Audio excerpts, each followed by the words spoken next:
تو وہ لوگ جو اللہ کی رضا کے لیے اٹھے تھے، ان کے عزم میں، ان کی ہمت میں، ان کے حوصلے میں کسی بھی مقام پر کوئی کمزوری نظر نہیں آتی، اور وہ عزم و ہمت کا پہاڑ بنے ہمارے سامنے کھڑے نظر آتے ہیں۔ اور زندگی کے آخری سانس تک سیدنا امام حسین رضی اللہ تعالی عنہ نے جس صبر کا مظاہرہ فرمایا ہے، اس کی نظیر تاریخ عالم ہمارے سامنے پیش کرنے سے قاصر ہے۔ اب ان دونوں کرداروں کو اپنے پیش نظر رکھتے ہوئے کہ سیدنا امام حسین رضی اللہ تعالی عنہ اور آپ کے ساتھی اللہ کی رضا کے لیے میدان عمل میں ہیں، اور دوسری جانب دوسرے لوگ دنیاوی مفادات کی خاطر میدان عمل میں ہیں، وقتی طور پر دنیا کی خاطر لڑنے والے یہ سمجھ رہے تھے کہ ہم کامیاب ہو گئے، ہم نے فتح حاصل کر لی، ہم ہی کامیاب و کامران ہوئے، مگر بعد میں آنے والے حالات نے ہمیں بتایا کہ کامیاب وہ لوگ نہیں ہوئے جو دنیا کی خاطر لڑے، کامیابی نے اگر کسی کے قدم چومے تو وہ صرف وہ لوگ جو اللہ کی رضا کے لیے میدان عمل میں آئے۔ آج یزیدی لوگوں پر ہر طرف سے لعنتیں برستی ہیں، اور سیدنا امام حسین رضی اللہ تعالی عنہ کی اور آپ کے ساتھیوں کی عظمت کو ہر شخص سلام پیش کرتا ہے۔ بڑے خوش نصیب ہوتے ہیں وہ لوگ جو نازک ترین حالات کے اندر بھی اللہ کی رضا کے مقصد کو اپنی نگاہوں سے اوجھل نہیں ہونے دیتے، اور اللہ کی رضا کے لیے بڑی سے بڑی قربانی پیش کرنے کے لیے تیار ہو جاتے ہیں۔ ہم دیکھتے ہیں کہ میدان کربلا میں جب دونوں فوجیں ایک دوسرے کے سامنے کھڑی تھیں، ایک طرف یزیدی لشکر ہے، دوسری طرف سیدنا امام حسین رضی اللہ تعالی عنہ کا وہ کاروان ہے جس میں 80-82 کے قریب کل افراد ہیں۔ وہ شخص جو سیدنا امام حسین رضی اللہ تعالی عنہ کا رستہ روکنے کے لیے ابن زیاد نے بھیجا تھا، جسے حور بن یزید تمیمی کے نام سے یاد کیا جاتا ہے، جو سیدنا امام حسین رضی اللہ تعالی عنہ کو کربلا کے اس صحرا میں لانے والا شخص ہے، جو امام علی مقام کو کہیں اور کسی طرف جانے کی بجائے کربلا کے میدان کی طرف لانے کا ذمہ دار ہے۔ جب اس نے دونوں طرف کھڑی ہوئی فوجوں کو دیکھا اور اس نے یہ جائزہ لینے کی کوشش کی کہ ایک طرف سیدنا امام حسین رضی اللہ تعالی عنہ ہے، دوسری طرف یزیدی لشکر کھڑا ہے، ان دونوں کا موازنہ کرتے ہوئے جب اس نے اپنی عقل کے ساتھ سوچا، اپنے ایمان کے ساتھ سوچا، اور سوچ بچار کرنے کے بعد جب اس نے یہ دیکھا کہ ایک طرف جنت کھڑی ہے اور ایک طرف دوزخ نظر آ رہی ہے، تو ایسے موقع پر تاریخ والے لکھتے ہیں کہ حور کے گھوڑے کے قدموں میں لڑکھڑاہٹ پیدا ہوئی، وہ کبھی آگے بڑھتا کبھی پیچھے ہٹتا۔ ساتھ کھڑے کسی آدمی نے کہا، اے حور،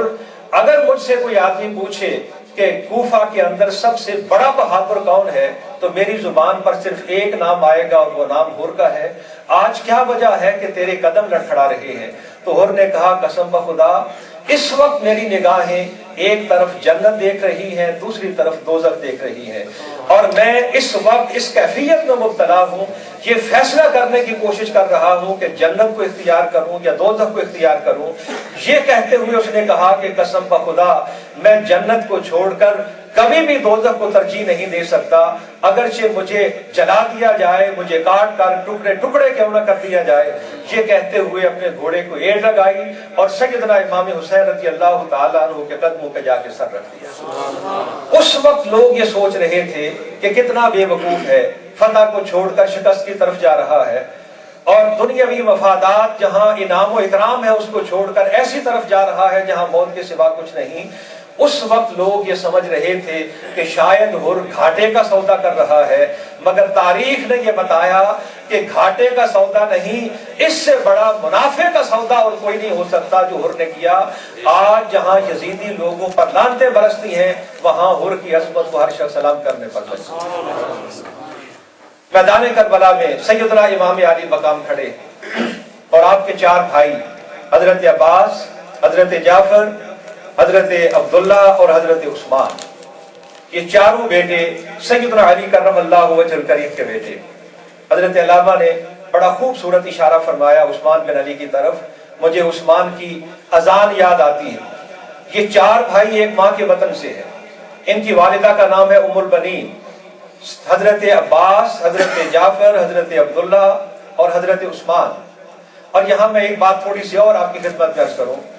کہ سیدنا علی کرم اللہ وجہ الکریم کے جو صاحبزادے کربلا کے میدان میں شہید ہوئے، ان میں ایک نام عثمان کا ملتا ہے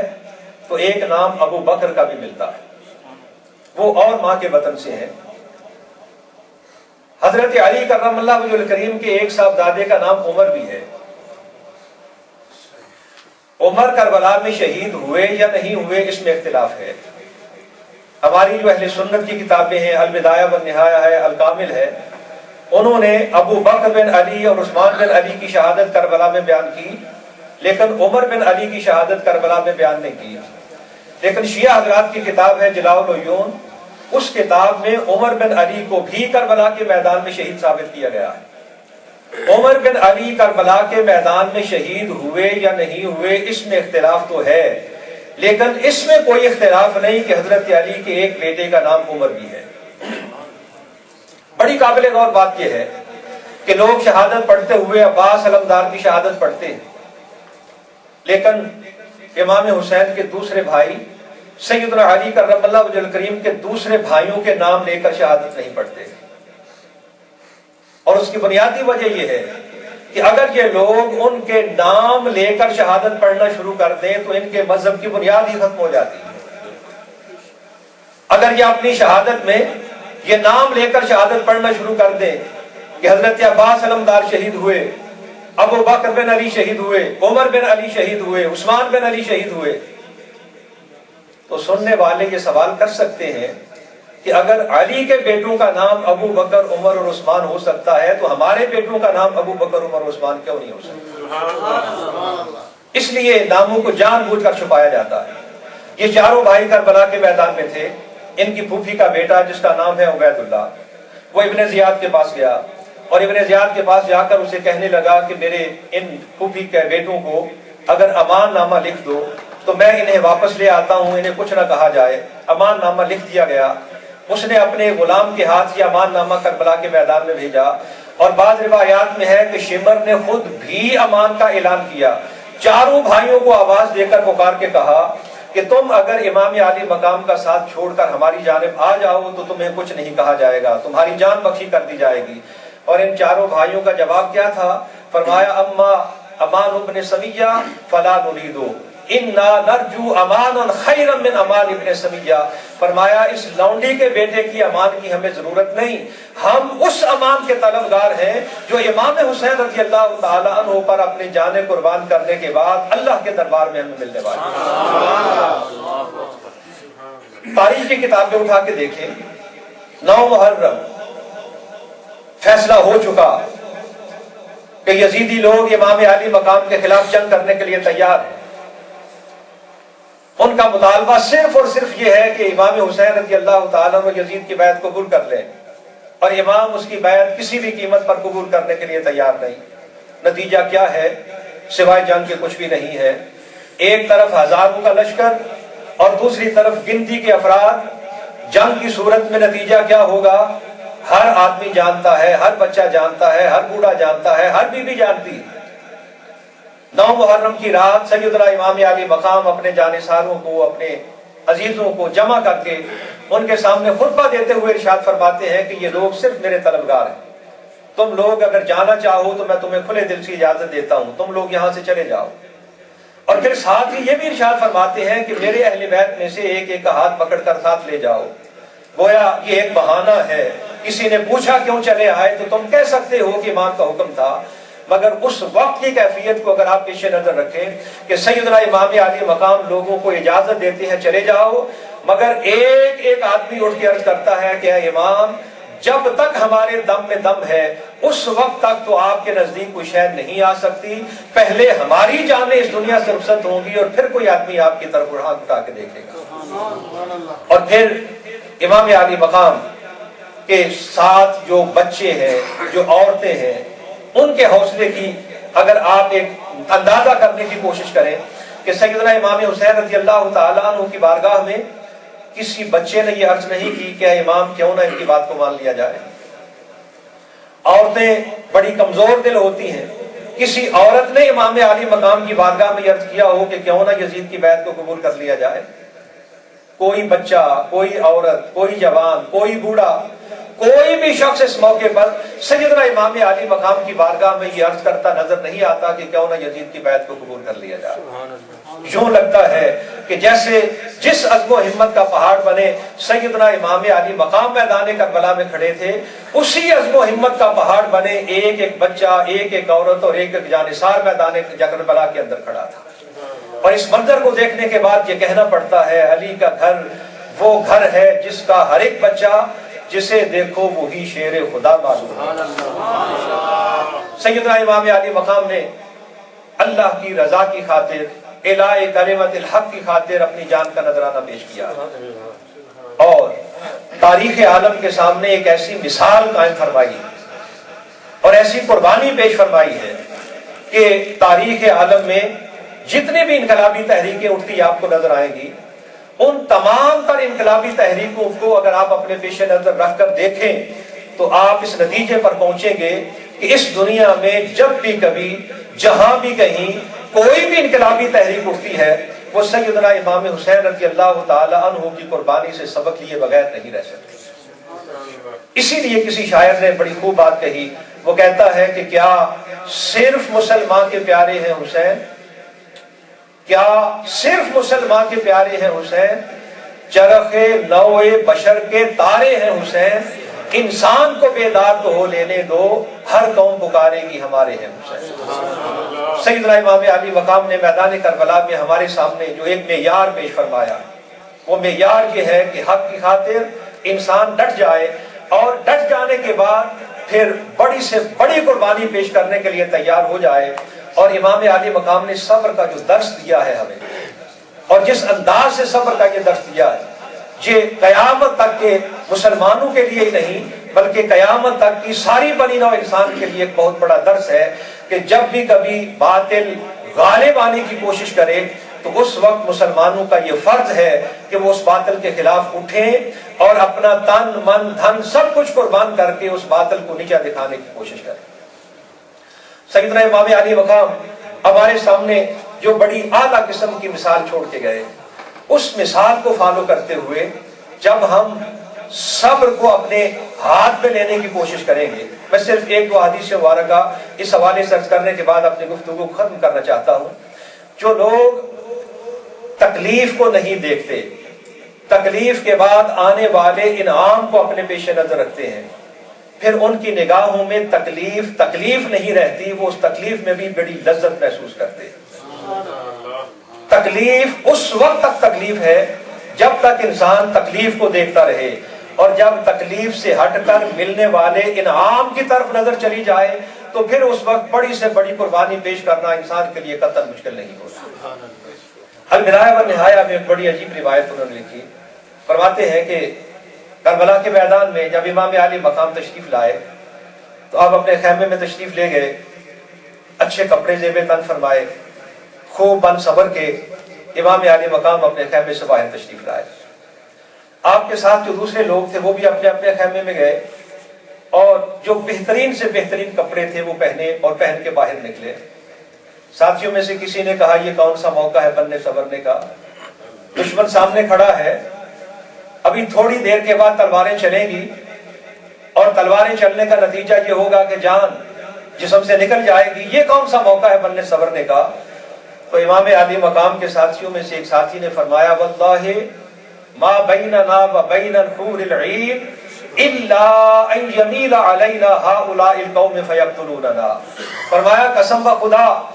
میں یہ دیکھ رہا ہوں کہ ہمارے درمیان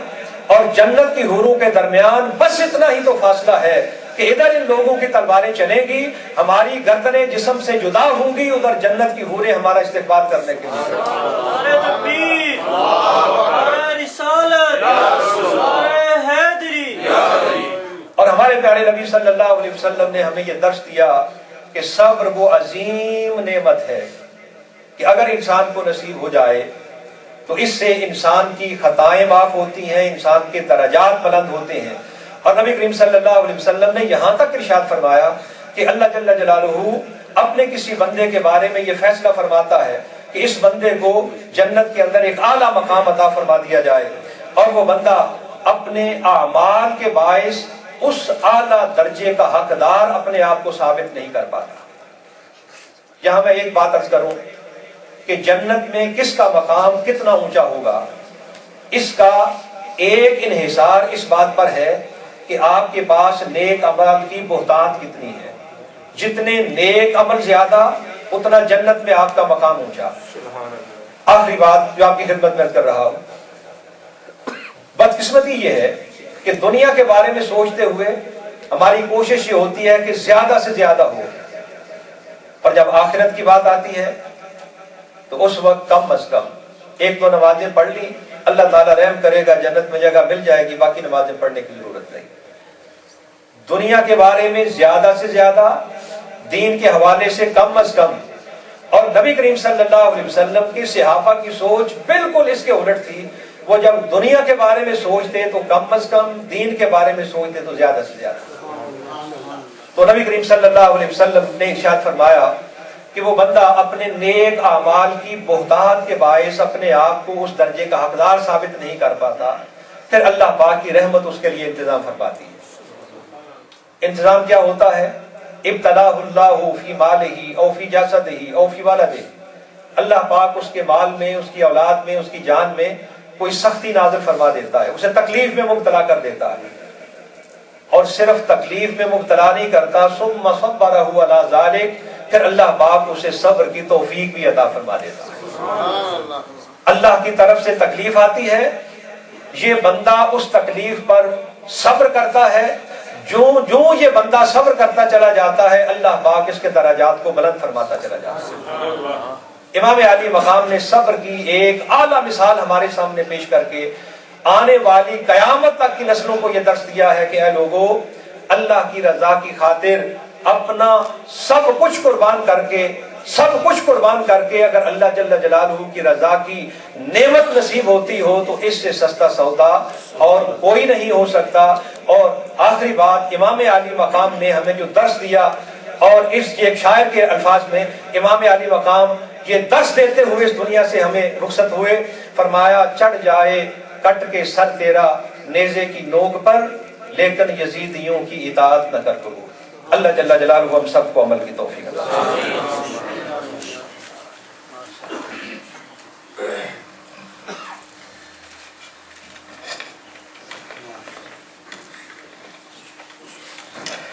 بے اجازت جن کے گھر جبرائیل بھی آتے نہیں، بے اجازت جن کے گھر جبرائیل بھی آتے نہیں، قدر والے جانتے ہیں قدر و شان اہل بیت۔ حاضرین محترم، سید السادات پیر طریقت حضرت علامہ جناب پیر سید ریاض حسین شاہ صاحب دعوت برکاتہم العالیہ صدارتی خطبہ ارشاد فرما رہے تھے۔ میں اپنی طرف سے، اپنی تمام انتظامیہ کے احباب کی طرف سے، جتنے بھی ہمارے محترم علماء کرام یہاں تشریف لائے، میری مراد حضرت علامہ مولانا جناب مفتی محمد اعظم صاحب دامت برکاتہم العالیہ، مخدوم محترم حضرت علامہ مولانا عطاء المصطفیٰ صاحب سیفی، برادر طریقت جناب قاری مرید حسین صاحب، حضرت مولانا قاری صاحب جو برلے سے تشریف لائے، قبلہ شاہ صاحب، اور ہماری حیات النبی مسجد کے امام و خطیب صاحب، میں ان تمام احباب کا شکریہ ادا کرتا ہوں کہ ہماری دعوت پہ تشریف لائے، اور اس کے ساتھ ساتھ ہماری المدینہ جامع مسجد کی جملہ انتظامیہ کے احباب، اپنے دیگر احباب کے ساتھ تشریف لائے۔ اللہ تعالیٰ ان کو قدم قدم پر اجر عظیم عطا فرمائے۔ اور آج کی اس بابرکت محفل کے اندر لنگر کا بھرپور جو تعاون ہے، محترم جناب چودھری سجاد حسین صاحب داتا کیٹرنگ والے، وہ ہر پروگرام میں بھرپور حصہ لیتے ہیں۔ اللہ تعالیٰ ان کے بھی رزق میں، مال میں مزید وسعتیں برکتیں عطا فرمائے۔ اور جمعہ پر بھی جن احباب نے اس کار خیر میں حصہ لیا، اور آج بھی کچھ ساتھیوں نے جن میں محترم راجہ مروت صاحب نے بھی حصہ لیا، بلکہ ان کے بیٹے نے جنہوں نے بیرسٹری کی ڈگری حاصل کی ہے، محسن علی، راجہ محسن علی صاحب نے، اللہ تعالیٰ ان کو بھی یہ کامیابی مبارک فرمائے۔ اب ختم شریف ہوگا، ختم شریف کے فوراً بعد نماز ہوگی، اور نماز کے بعد آپ تمام احباب کے لیے نیچے لنگر کا باقاعدہ اہتمام کیا گیا ہے۔ بڑے ہی پرسکون طریقے سے نماز ادا فرمانے کے بعد لنگر کے لیے آپ نیچے تشریف لے جائیں گے۔ تو اب میں ختم شریف کے لیے محترم جناب قاری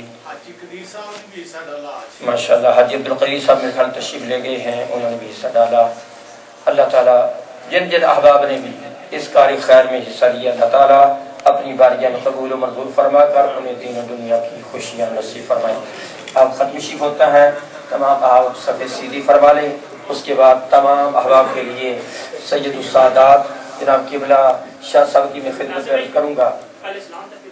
کہ ہماری انتظامیہ کے احباب کے لیے جن احباب نے کار خیر میں حصہ لیا ان کے لیے بھی، اور چودھری سجاد حسین صاحب کے بڑے بھائی چودھری بابر صاحب کی قوت بینائی جو ہے وہ اچانک جا چکی ہے، ان کے لیے خصوصی دعا فرمائیں۔ ہمارے جتنے احباب دوست و احباب اس دار فانی سے رحلت کر چکی ہیں، اس مسجد سے منسلک یا ہمارے اولڈم کے رہنے والے جتنے بھی احباب اس دار فانی سے رحلت کر کے ان کی مغفرت کے لیے دعا کی جائے گی۔ تو چند اشعار صلاۃ والسلام کے ہوں گے، اس کے بعد ختم شریف ہوگا، تمام احباب کھڑے ہو جائیں گے۔